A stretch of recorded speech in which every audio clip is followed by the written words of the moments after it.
আন্তর্জাতিক ভূ রাজনীতি কোনো ছেলে খেলা নয় যে আপনি একদিকে ইরানকে উস্কানি দেবেন, অন্যদিকে চীনকে নাখোশ করবেন আর ভাববেন হরমুজ প্রণালীতে আপনার তেলের জাহাজ নিরাপদে ছেড়ে দেবে।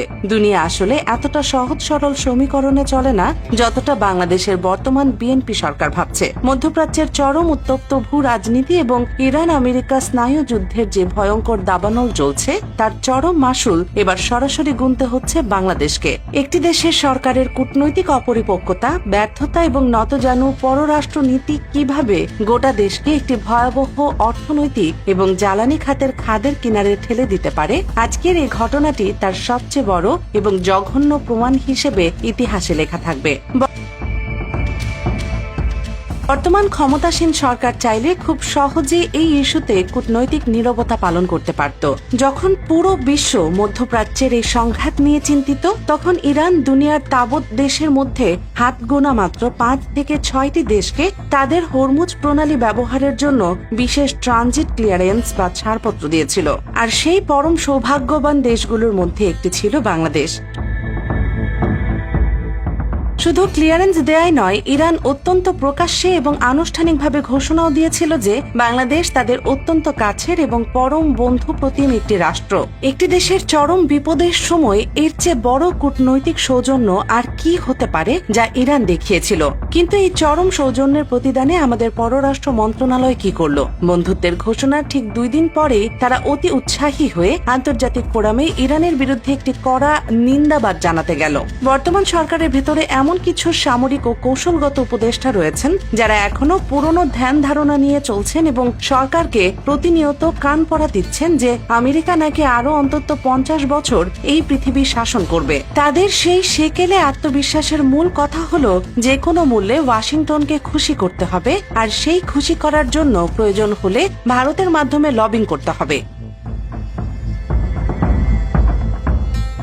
এই নতজানু চাটুরিকতার রাজনীতির সরাসরি ফসল হলো সেই বিবৃতি যেখানে ট্রাম্প প্রশাসনকে এবং পরোক্ষভাবে ভারতকে খুশি করার জন্য বাংলাদেশ আন্তর্জাতিক ফোরামে ইরানকে একটি আগ্রাসী দেশ হিসেবে আখ্যায়িত করে বসল।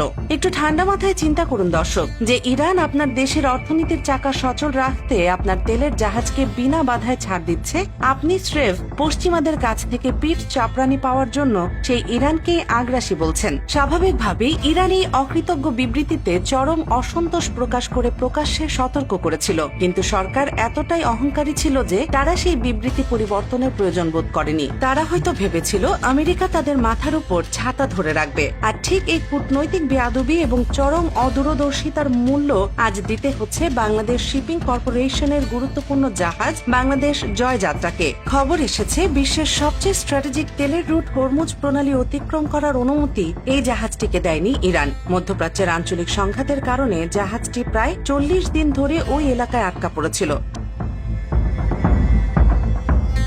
সম্প্রতি যখন একটি যুদ্ধবিরতির ঘোষণা আসে, তখন জাহাজটি সৌদি আরবের রাস আল খায়ের বন্দর থেকে দেশের উদ্দেশ্যে যাত্রা শুরু করে। প্রায় 40 ঘন্টা একটানা গভীর সাগর পাড়ি দেওয়ার পর শুক্রবার সকালে জাহাজটি যখন হরমুজ প্রণালীর কাছাকাছি পৌঁছায়, তখনই ঘটে সেই ভয়াবহ ঘটনা। ইরান কর্তৃপক্ষ তাদের ট্রানজিট ক্লিয়ারেন্সের আবেদন সরাসরি নাকচ করে দিয়েছে। কিন্তু দেশের জন্য সবচেয়ে বড় ধাক্কা এবং আতঙ্কের বিষয় এটি নয়। হরমুজ অথরিটি একজন উচ্চ পদস্থ অফিসার সরাসরি হুমকি দিয়ে বলেছেন, বাংলাদেশ যদি অবিলম্বে তাদের কূটনৈতিক অবস্থান বদল না করে তবে বাংলাদেশের বাণিজ্যিক জাহাজকে সরাসরি শত্রু জাহাজ বা এনিমি ভেসেল হিসেবে বিবেচনা করা হবে।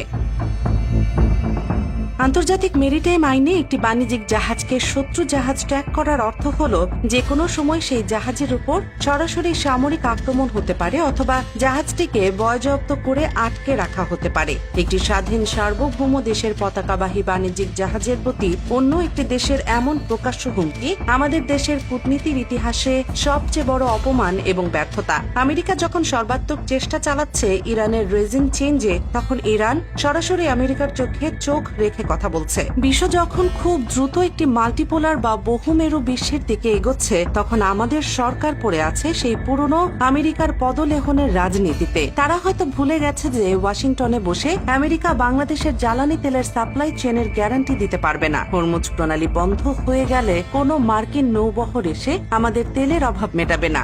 এই একটি ভুলের কারণে ইতিপূর্বে 5টি তেলের চালান বাতিল হয়ে গেছে। আর এখন সর্বশেষ সম্বল বাংলার জয়যাত্রাকেও আটকে দেয়া হলো। এখন এই পরিস্থিতি চলতে থাকলে বাংলাদেশে ভয়াবহ বিদ্যুৎ সংকট তৈরি হবে, উৎপাদন বন্ধ হয়ে যাবে এবং নিত্য প্রয়োজনীয় দ্রব্যের দাম আকাশ ছোঁয়া হবে। একটি দেশের সরকার যখন জাতীয় স্বার্থের চেয়ে বিদেশি প্রভুদের খুশি করাকে বড় করে দেখে, তখন তার খেসারত দিতে হয় সাধারণ মানুষকে। ইরানের এই চরম আলটিমেটাম সরকারের গালে এক বিরাট চপটাঘাত। তারা প্রমাণ করে দিল যে কারো প্রচারণায় নেচে লাভ নেই, আন্তর্জাতিক অঙ্গনে নিজের মেরুদণ্ড সোজা রাখতে হয়। সরকারের উচিত অবিলম্বে নিজেদের ভুল স্বীকার করে ইরানের সাথে সরাসরি কূটনৈতিক চ্যানেলে কথা বলা এবং এই সংকটের সুরাহা করা। তা না হলে আগামী কয়েক মাসের মধ্যে এক ভয়াবহ এবং অন্ধকার ভবিষ্যতের মুখোমুখি হতে যাচ্ছে বাংলাদেশ। দর্শক, আপনাদের কি মনে হয় জানান মন্তব্যের ঘরে। আর এই চ্যানেলে নতুন হলে অবশ্যই সাবস্ক্রাইব করে বেল আইকনটি বাজিয়ে রাখুন। ধন্যবাদ।